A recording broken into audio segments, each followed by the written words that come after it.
Good morning, everybody. I'm David Verrill, Executive Director of the Initiative on the Digital Economy, one of your co-hosts for the day today. You'll be seeing a lot of our content throughout the day. People like Tom Davenport, who's a digital fellow at the IDE, Principal Research Scientist George Westerman, Michael Siegel, and a little bit later on, Sandy Pentland, who's one of our key faculty members. This particular session features Erik Brynjolfsson and Andy McAfee, the two co-founders of the IDE, and the topic is Machine Platform Crowd, and I know that they are familiar with this subject because they wrote a book on it. It's available in June, so hopefully you'll find a way to order it through Amazon or otherwise.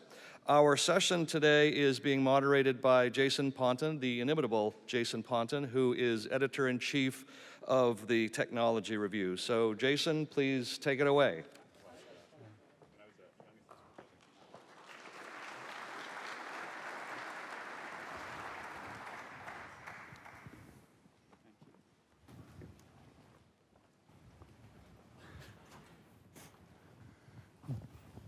Good morning. We are here to discuss the future of work and the second machine age. I have Erik Brynjolfsson and Andrew McAfee, who are more associated with anyone else with the idea that we are in the midst of the largest disruption in labor and the way we work since the industrial age in the 19th century. They have, or are just about to publish a new book suggesting that we are in the midst of the second phase of the machine age. And I'd like you both to summarize, or maybe Erik to summarize the thesis.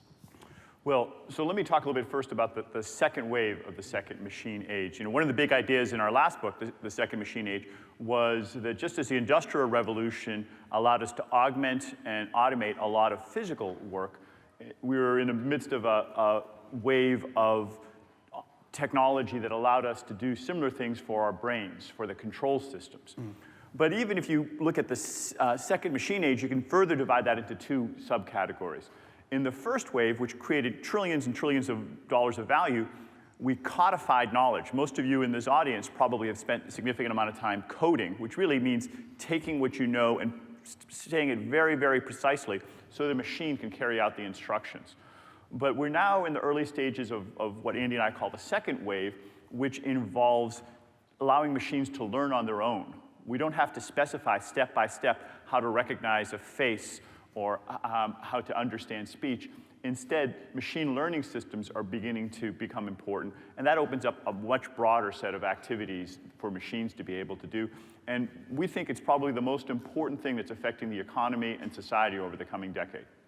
And I still anyway, think we're underestimating what's ahead of us. Even though we're all really enamored of machine learning and artificial intelligence and autonomous vehicles these days, I think we're still lowballing what's actually coming at us. And for example, a lot of us know that the world's best player of Go, the Asian strategy game, is no longer a human being, it's a piece of technology.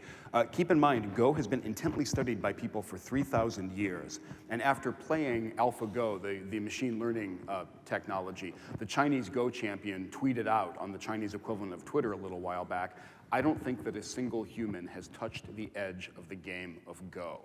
And what he's trying to say is that 3,000 years of accumulated knowledge and study has got us to this level.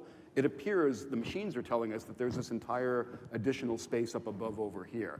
I don't think Go is the only domain where that's the case. So suggest to the audience the scale and the swiftness of the disruption that's occurring. What percentage of jobs are going to be eliminated over the next 10 to 15 years? Well, that's the multi-trillion-dollar question. I mean, what's clear to us is that we both underestimated the size effect, and to give us, to understand a little bit, the people we talked to underestimated. This is your thing. You underestimated the scale of the disruption. Absolutely. Yeah. The only reason we feel a little bit okay about that is that every alpha geek that we talk to also underestimated what's coming. So it lets us off the hook a little bit. I mean, take the game of Go. Thousands of years, lots of people working on it. 4 years ago, people were writing articles saying, hey, this is something that will take another decade. But also in speech, we're in the middle of this 10-year period where we went from machines basically not understanding speech to us routinely talking to them. Google at Google I/O last week described how the improvement went from 8.5% error rate to about 4% error rate. But that wasn't over the past 10 years. That was over the past 10 months. So it's happening very, very quickly. Similarly, in image recognition, and that's what's enabling with the self-driving cars and other categories. But it's been a sea change in the past, really 5 years or so, because of these deep learning systems, in particular, machine learning more broadly. And it's bringing a lot of change at different levels. You asked about the level of the individual job or the individual task. There's a lot of change that we've already seen. That's why the middle class is under a lot of pressure these days. I think that's not over yet. I think there's even a bigger amount of change and disruption happening at the level of the company. Because you can look at, and you know very well, 20 years of the era of the internet has brought a lot of disruption to very, very dissimilar industries. Erik and I kind of think that's the warm-up act for what's ahead. Let me ask the question differently then, since the trillion-dollar question is unanswerable. Are there any jobs and companies that will not be touched by the second wave of the machine age? Well, there's some categories that are going to take longer and some that are already happening. So whenever Andy and I we play a game where we each say, oh, this is something that's not going to be affected, and then the other one inevitably knows of some researcher somewhere that's working on exactly that problem. So we never want to say never, but there are areas that involve creativity, large-scale problem solving, complex planning that's multi-step, that are very difficult for machines to do, especially the current wave of deep learning systems that are very good at perception and quick feedback. Andrew Ng has this rule of thumb. Anything a human can do in less than 1 second is a good candidate. But there's a bunch of things that we take more than a second to do that are relatively more immune. The other big category that, at least in the medium term, will be slower is things that involve interpersonal connections. There's this uncanny valley of interacting with a machine that's almost but not quite human. It's actually creepy, and it's worse than having a cartoonish character. So in areas like coaching, advising, motivating, nurturing, a lot of those categories, I think, humans will have a big edge. And the principal drivers of these as technologies are data-driven decision-making, machine learning, automation, all of the above. What's the principal impact? All of the above. We think there are two huge things happening simultaneously, and either one would be cause for a lot of study and a lot of reflection. When they're combined, it's an even bigger deal. The first one is what you said, just this spurt of call it artificial intelligence. And these machine learning systems are underlying everything from speech recognition to autonomous vehicles to playing strategic games. And that's a big deal. The other one, and it's easy to forget about this, is that over the past decade, we interconnected humanity for the very first time. So just about half of adults in the world now have something more powerful than a feature phone. And this is about equivalent in power to the computers I used when I was an undergraduate here. So they can tap into a decent chunk of humanity's accumulated knowledge, they can talk to each other, and they can maybe contribute to that knowledge. I find it really hard to overestimate how important that's going to be. When you put these two together, Erik and I think we're in very, very new territory. The last panel, they talked about the explosion of data availability, and whether it's the Internet of Things or the other technologies. That is such an enabler for not just data-driven decision-making, helping humans make better decisions, but also a lot of the machine learning. The machines, right now, the current technology mostly requires many, many examples, millions or at least thousands of examples. Humans, most of us are pretty good at learning from examples of just a few. If you show a 3-year-old a cat, they probably get what a cat is from 1 or 2 examples. But a machine will need lots and lots of examples. And this explosion of data has made it possible to advance much more rapidly on the machine learning areas. Andrew Ng, whom you mentioned, says that what changed was we got bigger rockets, more GPUs, and we got more fuel, the sea of data that drove the decision-making. In the field that Andrew is particularly known for, deep learning or convolutional neural nets, something very uncanny has happened recently, which is that these machines they have predictive power, but we don't fully understand how they do what they do. And that's new. For the first time in history, we have machines that we can't explain. Absolutely, because as Erik said, the reason we call them coders is because we were codifying the knowledge that we already had. What's happening now is essentially the inverse of that. Computers are coming up with insights on their own after seeing lots and lots of data, and they can't explain to us how they made the decision, the prediction that they did. A lot of people are freaking out about that. Yeah. I push back a little on that. Human beings will very quickly offer you an explanation for why they made the decision or the prediction that they did. That explanation is usually wrong. Yeah. We do not have access to our own knowledge, even though we have an explainer module in our brain. So I'm a little bit less worried about the black box of computation than other people are, because this is also a black box. Yeah, humans make it's called confabulation, but it does make it harder for machines and humans to work together if the machine can't explain how it did its reasoning.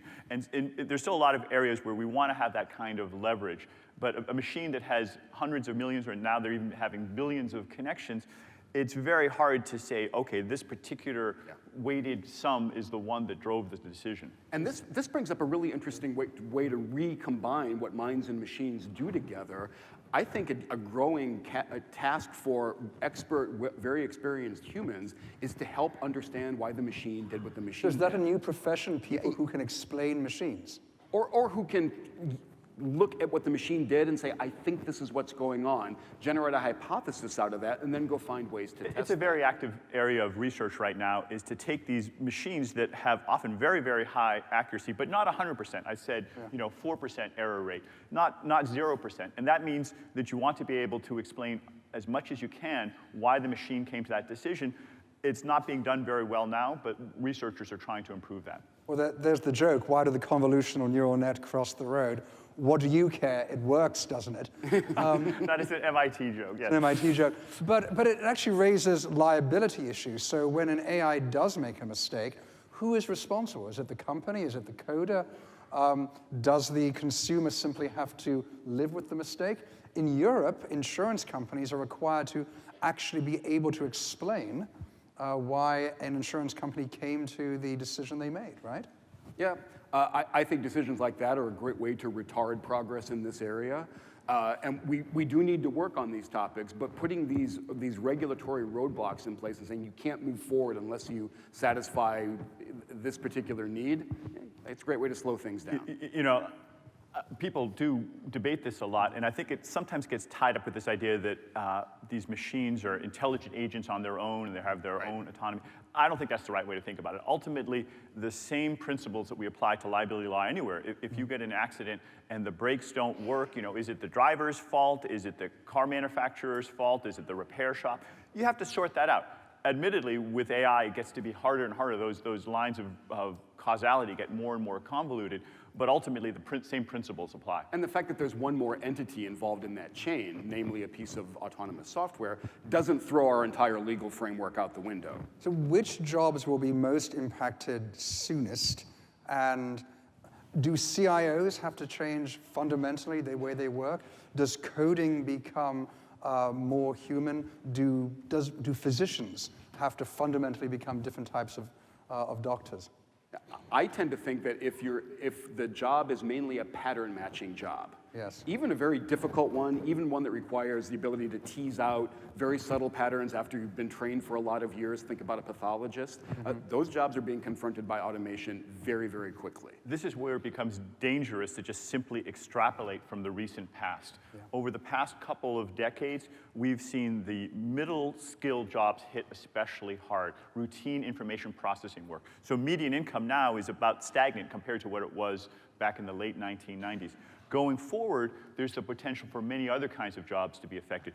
Andy mentioned some of the pathologists or radiologists that recognize images. Machines can now recognize potentially cancerous images as well or better than humans can. So people with many years, 20 years of training, may find that their skills are less and less useful and relevant. At the other end, people who are doing a lot of routine work like driving cars, those also are going to be increasingly affected. So we'll have a lot broader set of jobs affected than we did in the past 10 years. There are a lot of people who make their living by listening to what other humans are telling them, yes, figuring out what they want and then delivering it. Our machines are getting very, very good at all of those elements. The big opportunity for people in this audience is to think about ways of applying these new technologies to new kinds of problems. Yep. Frankly, the technology is racing so far ahead that there's so many opportunities that people haven't cashed in on yet. And when we talk to Andrew Ng or the people at Google, Microsoft, Facebook, they feel like it's almost like a land rush. There's a wide open set of possibilities that they say, hey, could we use this machine to improve power consumption in a data center? I don't know, let's try it. Lo and behold, a few months later, they've cut the power consumption by 15%, even after it was optimized by a bunch of operations research experts. So there's a lot of low-hanging fruit out there that's emerging, and the bottleneck now is actually identifying the problems and opportunities that these technologies can be applied to most effectively. And to back up something Erik said, I think the main error that a lot of companies are going to make is to extrapolate from the past and keep doing what they were doing with a little bit better accuracy or a little bit better precision. So that's the calming thesis, right? That these new systems augment human beings and augment existing jobs, but don't fundamentally change the way we do work. I know both of you think that calming thesis is probably, it underestimates the scale of the disruption. Well, what I would say is we should think about us being the agent, us being the active party, and not sit back and say, well, what is the technology going to do to us? Is it going to automate? Is it going to augment? The technology doesn't decide. Even the most advanced AI systems don't make the decision how they end up getting used and what problems they apply to. We decide. So we can, like with our Inclusive Innovation Challenge, encourage people to focus more on technologies that do augment and create more broadly shared prosperity. Or people can focus on automating and leading to more concentration of income and power and wealth. Either of those is possible, but we have to keep ourselves in the driver's seat and take responsibility for which outcome we get to. And Jason, times of great change are not calm times. No. So trying to kind of maintain a sense of calm in the face of what's coming is probably the wrong approach. And you should be excited and experimental and innovative and looking forward and try to get past the mindsets that got you to this point because they might become a handicap pretty quickly. So it is a period of political chaos. One way to think about the most recent elections in Great Britain and the United States has been a kind of rebellion against modernity, a deep concern about this, what you call the great decoupling of wages from productivity growth. Right. And there are various ways to think about that decoupling, but I know both of you think that is largely being driven by technological unemployment and technological change. One of the really clear phenomena that's going on, and it shows up over and over again, as we go deeper into this second machine age, is concentration. Concentration of more income and wealth in the hands of fewer people, concentration of economic activity in a smaller and smaller geographic footprint, and our MIT colleague John Van Reenen just worked on this lovely paper where in industry after industry, there are a couple firms that are running away with all the profits and all of the productivity, and the rest are kind of lagging behind. Now, you point out concentration has some nice benefits to it. The problem is that it's leaving a lot of the rest behind, and leaving a lot of companies behind, leaving a lot of people behind in their capacity as folk who want to go offer their labor. Dealing with that, I think, is the big policy challenge of the next generation. Are you suggesting we have a winner-take-all market, that Uber gets to be worth, whatever it is worth, $65 billion, and United is worth X, that a few small companies that can do this type of data management are the people who work for them are the most successful companies, and everyone else is? Well, there are some very compelling economics that are pointing us in that direction. Ultimately, I want to reiterate that we do have a lot of choices in terms of how we set up our antitrust law and how we set up our education system, but the underlying dynamics are that when you have a technology that allows you to make something, reproduce it at almost zero marginal cost and reproduce it widely with perfect fidelity, you do tend to get winner-take-all dynamics. You get economies of scale, both on the networking side and also on the production side. And that tends to often lead to big winners. And it's all part of this broader phenomena that you touched on, that Andy and I call the great decoupling. Productivity, not growing as fast as we'd like, but it's still at an all-time high. GDP per person has never been higher. We never had more millionaires or billionaires before. But median wages have become decoupled. For 200 years, they rose right alongside productivity, but now they're stagnating. And that has to do with the fact that a lot of the benefits are much more concentrated than they used to be, so the person at the 50th percentile isn't participating. And it's not just in terms of wages. Andy mentioned in terms of concentration of profits and revenues, and perhaps more disturbingly, in some of the social welfare indicators. For instance, Ann Case and her husband Angus Deaton had a frightening set of papers where they described the alarming rise in deaths from despair. This is deaths from suicide, drug abuse, alcoholism, depression. And we were making improvements on those, again, for decades, but starting in the early 2000s, those death rates started really skyrocketing in a very alarming rate, especially for the people who had high school education or less, the ones who are being hit hardest by this wave of automation. And even though Erik and I are huge enthusiasts and proponents of technological progress, we need to acknowledge that that can lead to these feelings of deep disconnection, which lead to deaths of despair, and there are some social consequences we need to be mindful of. And political consequences, as you mentioned. If the middle class and the working class are beginning to die of despair in this knowledge economy, might not a possible prescription be to do better job skills matching to the economy we actually need? So couldn't you retrain the working class to have the skills that are necessary?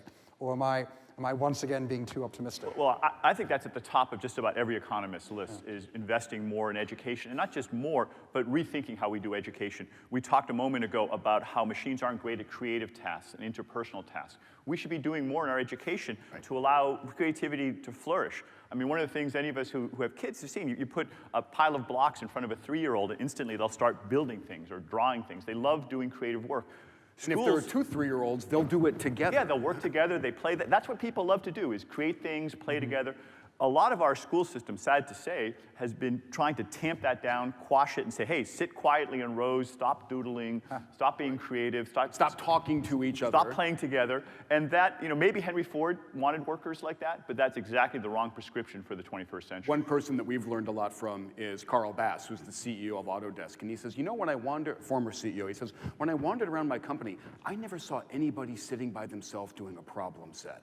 That was just not a mode of work that happened at our company. But yet, when I was an undergraduate here, that's what I spent most of my time doing. You're suggesting we created a whole workforce who was very well trained for the first machine age, who were good for industrial activities, who've been trained for repetitive rote tasks, and we haven't created a workforce who is able to do the kind of creative work that the second machine age will demand. Well put. You should write for one of the leading publications.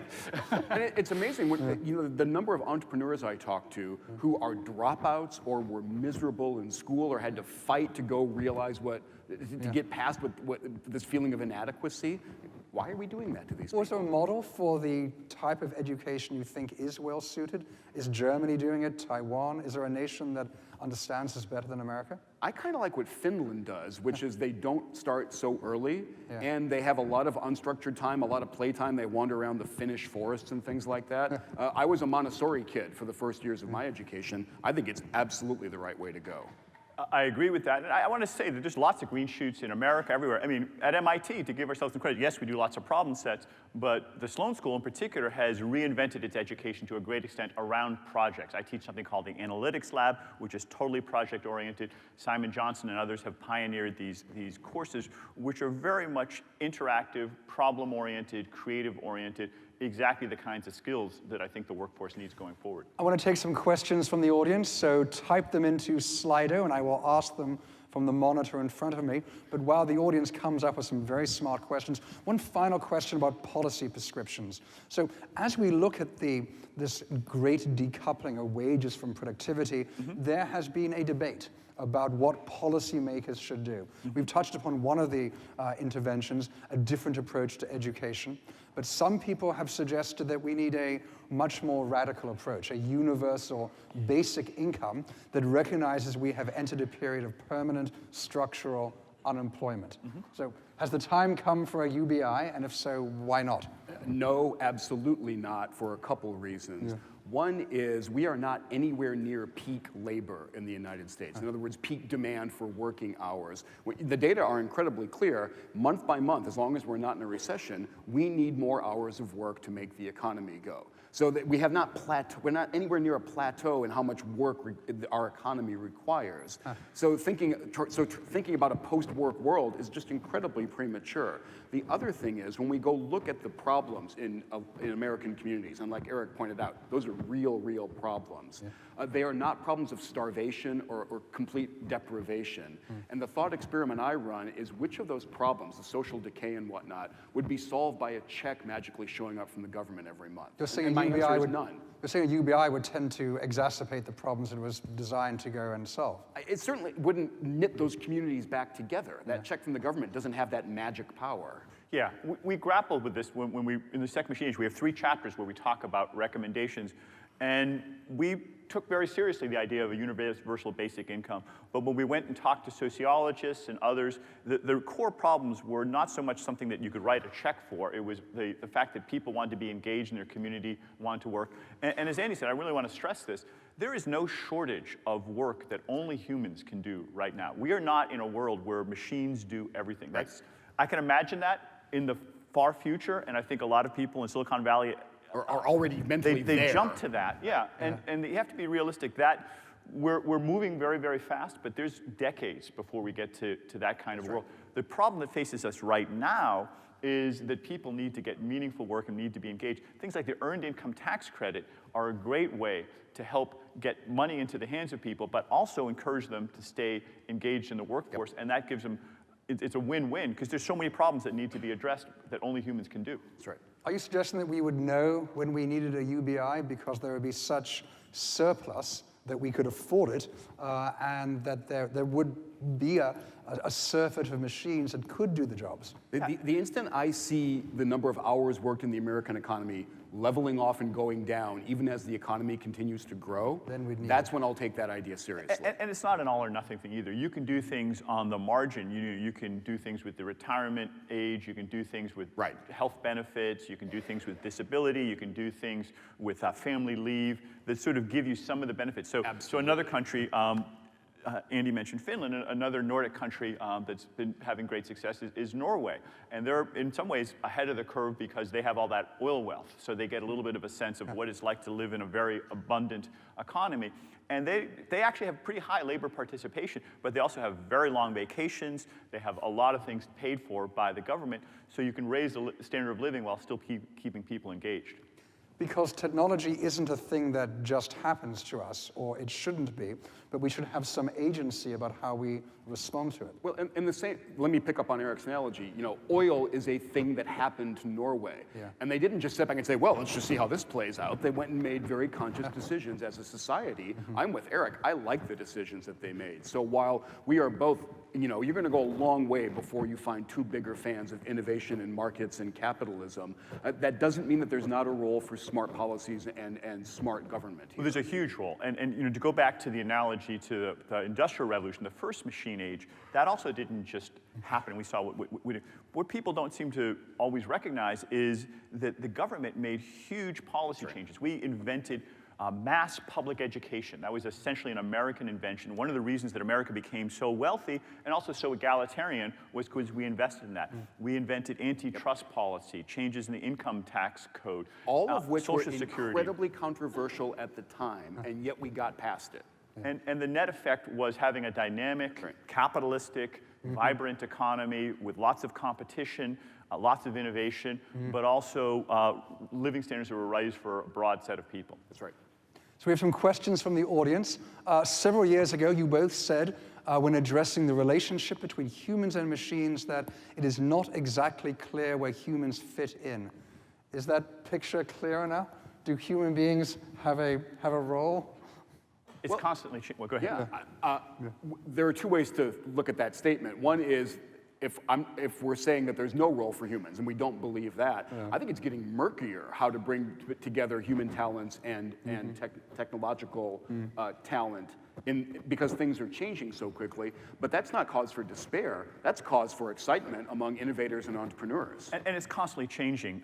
It's not like there's this one simple rubric that we says this is the answer. Right. The reality is that there's 1,001, if not 1,000,001 different ways that humans and machines can work together. And part of the job is for academics to write about that. But the real work is done by people we call entrepreneurs. Exactly. Their core job is to look at technologies, look at skills, look at problems that customers and people have, maybe some that they don't even realize, and find ways of recombining them in new ways. If they do come up with a combination in a clever, innovative, successful way, they can become very rich and they create a lot of value for society. It's a hard problem and it requires a lot of detailed thinking. The good thing is that we want to crowdsource that. We want to unleash as many people working on that problem as possible.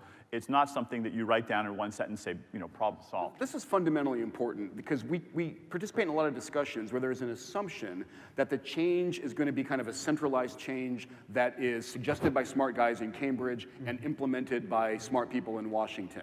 Yeah. I just don't agree with that. I'm with Erik. The way you're going to solve this is with a decentralized, crowdsourced process. We have a name for that. It's called a market economy. Matteo Di Tommaso asks, how should CIOs be investing to best prepare and take advantage of this second machine wave? Well, you mentioned some of them already. So a lot of the value comes from these new computing systems, the GPUs, TPUs, that allow you to work with very large data sets. The other side of it is having access to that data. Right now, we're still in a world where most of the good machine learning systems require lots of data. That may evolve, but right now, the companies that can tap into data from their customers, from their suppliers, from their own operations using IoT and other technologies and put that in a digitized form that machines can use are going to be ahead of the curve. Thirdly, you need to have the people who understand these technologies. There's a reason there's a rush out to get smart machine learning folks. The nice thing is that these technologies are becoming more and more democratized, more and more accessible. We have an example in our new book about a guy who taught himself neural nets, used TensorFlow, and started sorting cucumbers in his farm. And it turned out to be a very productive, simple application that didn't require a PhD in machine learning. But if you combine those three things, the right hardware, the data, and the skills, you'll be a long way towards being in the front of this revolution. And the only thing I would add to that is the cloud is very quickly becoming an absolute no-brainer. That's right. And many of these machine learning techniques are now being offered as cloud applications by companies like Salesforce or IBM, Yes. so that convolutional neural nets are now a available crowdsourced on demand, right? Alan Tate is worrying about the aging of populations in industrialized countries. So do these techniques allow the possibility to create new types of work where we take care of our older populations better? The graying of populations all around the world is the clearest demographic phenomenon that you can possibly identify. And it underscores Erik's point that there's no shortage of work to be done. Taking care of our older people is going to be a human skill for a long time to come. And now that doesn't mean there's no role for technology, but there's a lot of work out there as well. I mean, another country that is sort of ahead of the curve in some dimensions is Japan. They have a graying population more than we have, and it's not a coincidence that they love robots.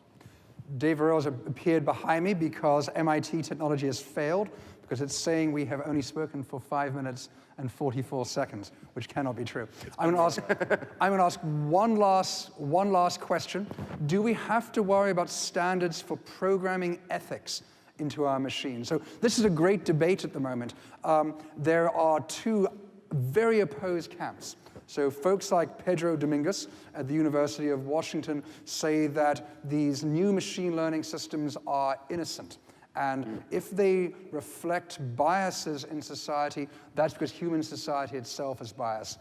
And there's a whole other group that says we have to design ethics right into these new machine learning systems. So how do we create more ethical AI? I don't think those two camps are as far apart as they're sometimes portrayed. And the reason for that is I agree with Pedro, it's not that the machines, people rarely, if ever, intentionally program in immoral actions.